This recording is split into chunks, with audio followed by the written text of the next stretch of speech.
Herkese merhabalar. Tek Patik Bebek Örgü kanalıma hoş geldiniz. Ben Nurhan. Bugün sizlerle birlikte bu atkıyı öreceğiz. Çok kolay bir model. Herkes çok rahatlıkla örebilecek bu modeli. Hatta yeni başlayanlar için bir başlangıç modeli bile olabilir. Düz örgü ve ters örgüyle tamamladığımız bir model. Bu aradaki model kesme şekeri modeli. Bu modele ikili pirinç diyenler de var ama bu modelin ismi kesme şekeri. Bu ikili kesme şekeri. Bunu üçlü, yani 3 ilmek yapıp 3 sırada tamamlanabilir. Dörtlü yapılabilir. İstenilen sayılarda yapılabilir ama atkı için bundan sonra bir de bere öreceğim takım olarak. Atkı ve bere için en uygunu böyle ikili kesme şekeri olacak. Atkı 1 yaş ve 1 yaş üstü için uygun. Yani 1 yaş, 2 yaş, 3 yaş. Zaten atkı ve bereler genellikle 1-3 yaş arası hemen hemen aynı büyüklükte örülüyor. Atkının genişliği 14 santim. Uzunluğu da bu püsküller hariç 80 santim. 80 santim ördükten sonra bitirip püsküllerini taktım. Ben 4 numaralı şişle ördüm bunu. Siz de elinizin sıkılığına göre ayarlayabilirsiniz. Eğer eliniz çok bolsa 3,5'la, çok sıkıysa da 4,5'la örebilirsiniz. Alize Baby Best ile ördüm. Alize Baby Best 100 gramda 240 metre uzunluğunda. 100 gramda 240 ya da 250 metre uzunluğunda herhangi bir iple örebilirsiniz. Aynı renk örmek isterseniz renk numarası da 450. Başlamadan önce kanalıma abone olursanız çok sevinirim.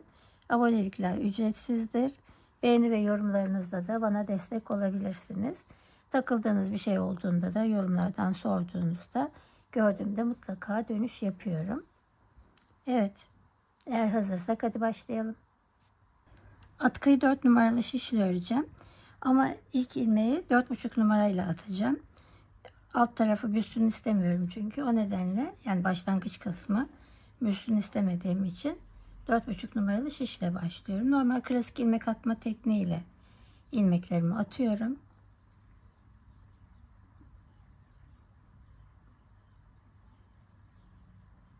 Dört buçuk numaralı şişime 30 ilmek atarak başladım.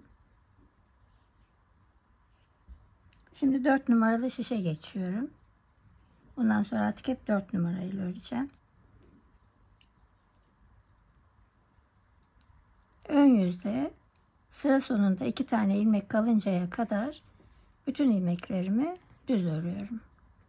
Ön yüzde de arka yüzde de hep bu şekilde olacak. Sıra sonunda 2 ilmek kalıncaya kadar bütün ilmekler düz. Birinci sırayı örüyorum. Sıra sonunda 2 ilmek kalıncaya kadar ördüm. Şimdi ipimi içeri alıyorum ve bu 2 ilmeğimi örmeden sağ şişime aktardım. Çevirdim. İkinci sırayı örüyorum. İkinci sırada da yine aynı şekilde bütün ilmeklerimi düz örüyorum. Sıra sonunda 2 ilmek kalıncaya kadar.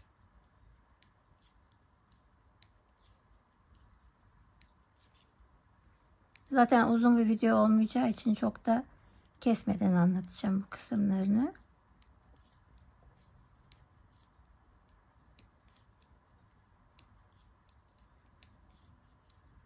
Ön yüzde de arka yüzde de aynı şekilde sıra sonuna kadar düz örüyorum. Sıra sonunda 2 ilmek kalıncaya kadar.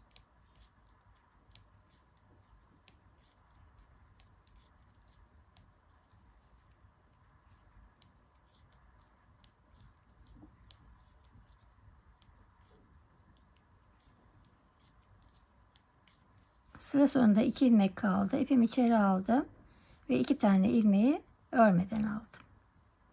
Bu kenarlarda aykord tekniğiyle uygulamış oluyoruz bu şekilde. Ve yine burada da aynı şekilde sıra sonunda 2 ilmek kalıncaya kadar düz. Sıra sonundaki 2 ilmeği örmeden alacağım. Evet, ön yüzde de arka yüzde de düz örerek toplam 5 sıra ördüm. Ve 1, 2, 3 diş haroşa oluşmuş oldu. Şimdi kesme şekeri modeline geçiyorum. Başta ve sonda yine ön yüzde de arka yüzde de 4 tane düz ilmek öreceğim. Şimdi ilk 4 ilmeğimi örüyorum düz olarak. 1, 2, 3, 4. Bu kenarda aykord tekniğini uyguluyoruz. Aynı şekilde bütün atkı boyunca devam edecek. Şimdi modele geçiyorum. Modelde tıpkı çift lastik örer gibi 2 ters. Şimdi 2 tane ters. 1, 2, 2 düz. 1, 2 düz. Sıra boyunca 2 ters, 2 düz olarak modelin ilk sırasını örüyorum. Sadece sıra sonunda 4 tane ilmeğim kalacak ve o 4 ilmeği düz öreceğim. Ön yüzde de arka yüzde de kenar ilmeği. Şimdi çiftli lastik örer gibi ilk sıramı örüyorum.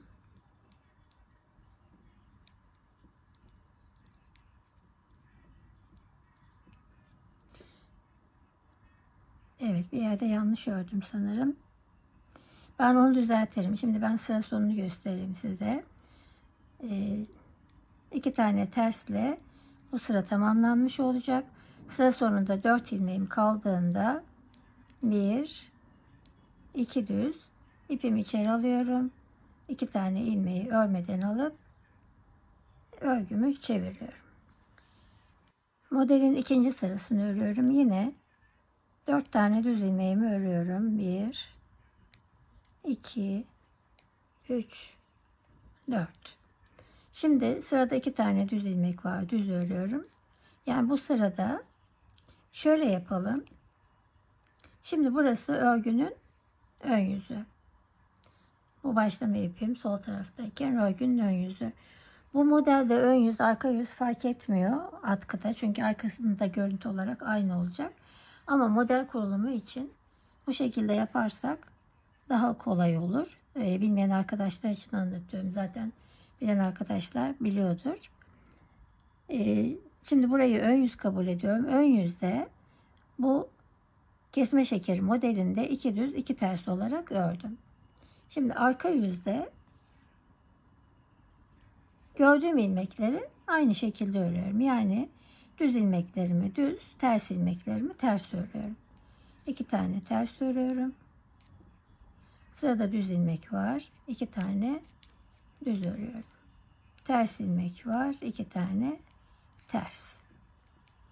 Arka yüzde yani ikinci sırada ilmekleri gördüğüm gibi örüyorum. Sıra sonunda 4 ilmek kalıncaya kadar bu şekilde devam ediyorum. Hem ilmek sayısı az hem de zaten kısa bir video olacağı için sıraları kesmeden anlatıyorum. Evet, sıra sonunda 4 ilmek kaldı. 1, 2 düz örüyorum. İpimi içeri alıyorum. 2 ilmeği örmeden aldım. Evet, ön yüze geçtim. 4 ilmeğimi düz örüyorum. 1, 2, 3, 4. Şimdi ön yüzde ters ilmekleri düz öreceğim. Düz ilmekleri ters öreceğim. Şimdi 2 tane ters ilmek var. Bu 2 ters ilmeği düz örüyorum. 1, 2. Sırada 2 tane düz ilmek var. İpimi içeri alıyorum ve 2 tane ters örüyorum. 1, 2. Ters ilmekleri düz örüyorum. Düz ilmekleri ters örüyorum. Tersler düz, düzler ters. Ön yüzü hep bu şekilde öreceğim.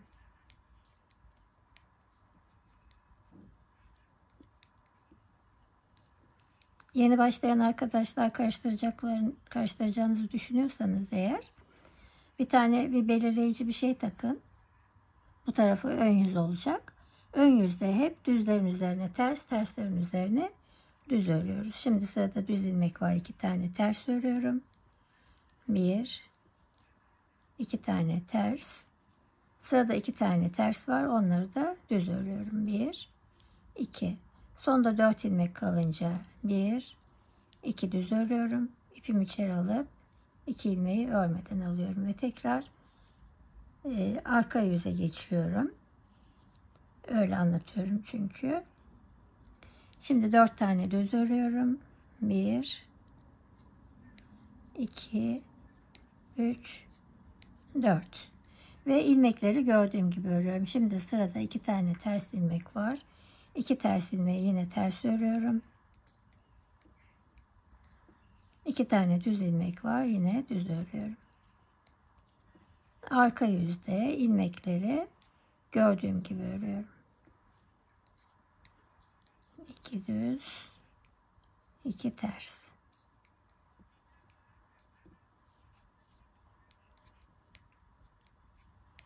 İki düz,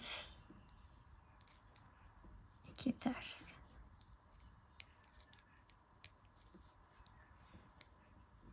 Sıra sonunda 4 ilmek kalıncaya kadar bu şekilde örüyorum.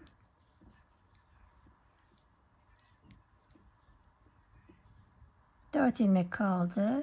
1, 2 düz örüyorum. İpimi içeri alıp 2 ilmeği örmeden alıyorum ve örgüyü çeviriyorum. Evet, atkı boyunca bu şekilde yapacağım. Başta ve sonda 4 tane kenar ilmeğim var. Diğer ilmeklerimi ön yüzde düzlerin üzerine ters, terslerin üzerine düz örerek tamamlıyorum. Arka yüzde de ilmekleri gördüğüm gibi örüyorum. Yani model 2'şer ilmek ve 2'şer sıradan oluşuyor. Bu şekilde istediğim uzunluğa gelinceye kadar örüyorum. Atkıya başlarken 1, 2, 3 diş haroşa örmüştüm. Şimdi burayı tamamladım. Şuradan ilk haroşa dişinden başlıyorum. Şu kenardaki haroşaları sayıyorum. 1, 2, 3, 4, 5. Toplam bu kenardaki haroşaları saydığımda 137 diş boyunca örmüş oldum. Şimdi artık 3 diş haroşa öreceğim. Onun için de bu kenardaki gibi aynı devam edecek.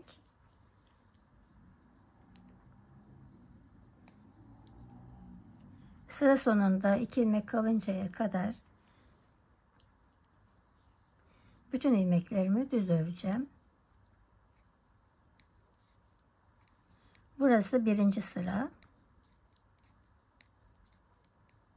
Birinci sırayı örüyorum. Sıra sonuna doğru ilerliyorum. Sıra sonunda 2 ilmek kaldı. İpimi içeri alıyorum. Ve bu 2 ilmeği örmeden sağ şişime alıyorum. Örgüyü çeviriyorum. İkinci sırayı da yine aynı şekilde öreceğim. Sıra sonunda 2 ilmek kalıncaya kadar düz öreceğim. Sondaki 2 ilmeği de örmeden alacağım. Şu anda ikinci sırayı örüyorum. Toplam bu şekilde 6 sıra öreceğim. 7. sırada da örerek kesme tekniğiyle kesip bitireceğim. Evet, şimdi 1, 2, 3 diş haroşa ördüm.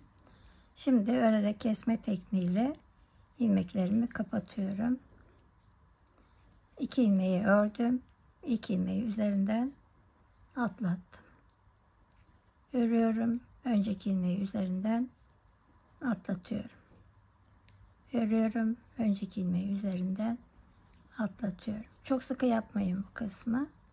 Püskül takacağız. Evet, bu şekilde bütün ilmekleri örerek kesme tekniğiyle keserek kapatıyoruz. Evet, atkının püsküllerini takmaya başladım. Bu püsküllerden 26 santim boyunda ip kestim püskül yapmak için. O iplerin her birinin boyu 26 santim. Bu arada püskülleri de kestikten sonra elimde bu kadar ipim kaldı bir yumaktan. Bir yumaktan çıkıyor. Biraz daha uzun yapmak isterseniz yetecektir bir yumak. Bir de şöyle püsküllerini takmadan önce ölçü verelim. Şu şekilde tam boyuna.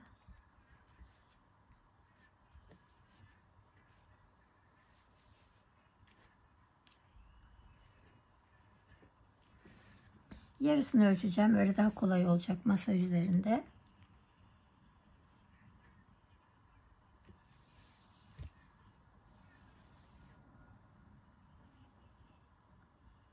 ...40 santim. Evet, 40 santim toplam 80 santim örmüş oldum. 80 santimden sonra da püsküllerini takıyorum. Püsküllerini de takmayı bilmeyenler için şöyle buradaki arkadan takmak daha kolay oluyor. Şu boşluklara girerek görünüyor sanırım. Şu boşluklara girerek, her bir boşluğa girerek, şimdi şuradan giriyorum. İpimi ikiye katlıyorum.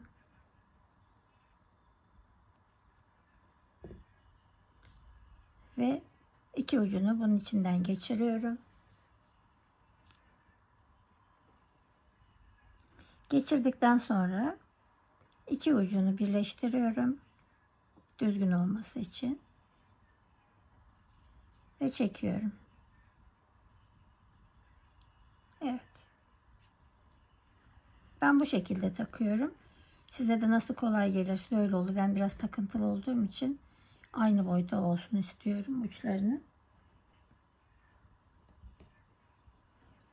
Evet, sıradaki boşluğa giriyorum. İpimi bu tarafa çekiyorum. İpi buradayken boyunu eşitlersem eğer çektiğimde bozulabiliyor. O yüzden buradayken eşitlemiyorum ben. Şöyle bunun arasından ipi geçiriyorum. Geçirdikten sonra burada eşitliyorum. Şu anda yine eşit oldu ama her zaman böyle denk gelmeyebiliyor. Evet.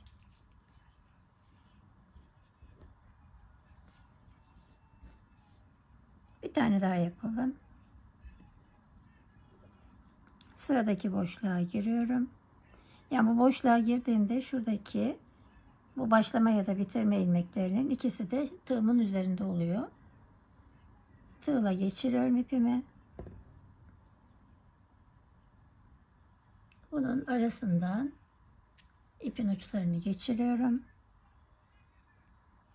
Burada uçları birleştirip çekiyorum ve sıkılıyorum.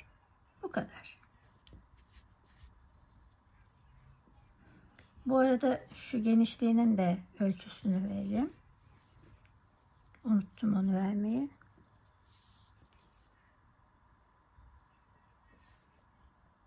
...14 santim olmuş.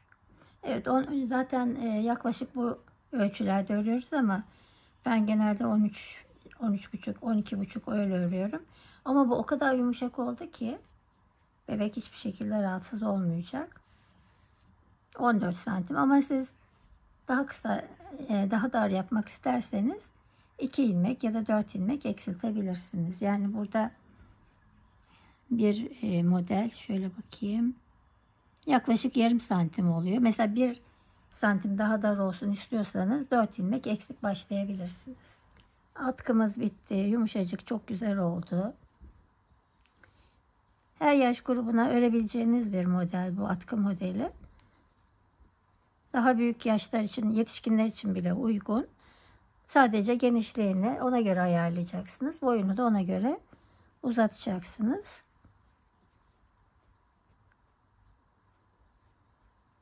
Yapacak olanlara şimdiden kolay gelsin diyorum. Yaptığınızda Instagram'da beni etiketlerseniz ben de görmüş olurum. Bundan sonraki videomda aynı modelin beresi olacak. İzlediğiniz için çok teşekkür ediyorum. Bir dahaki videoda görüşmek üzere. Kendinize iyi bakın. Hoşça kalın.